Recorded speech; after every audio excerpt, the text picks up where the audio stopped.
Je vais vous parler de cette opération qui me hante les pensées depuis maintenant plus d'1 an. Vous savez, quand vous perdez du poids en grande quantité, votre peau tombe. Les médecins nous disent, avec du sport, une bonne alimentation et une gaine, votre peau reprendra sa place. Mais c'est faux. Oui, la gaine cache beaucoup.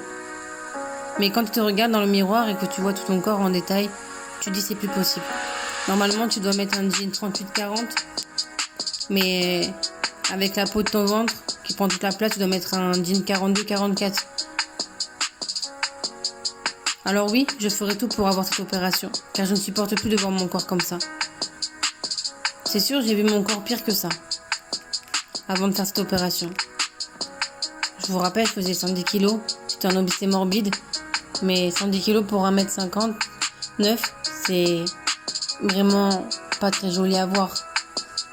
Et puis quand j'ai perdu du poids, ça allait mieux, mais au final, je n'arrive toujours pas à m'accepter à cause de ce complexe-là. Du coup, cette opération que j'aimerais tant faire, c'est une abdominoplastie. J'avais déjà demandé au chirurgien il y a 1 an, mais il avait refusé, car je voulais des enfants.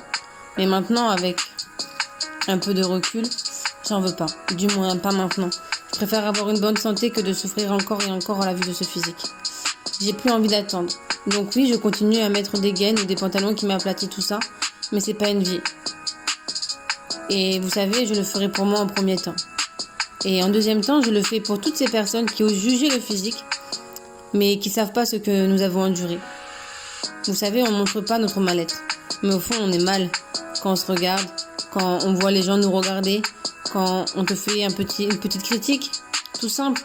Ah, t'as maigri, mais t'as encore du bide.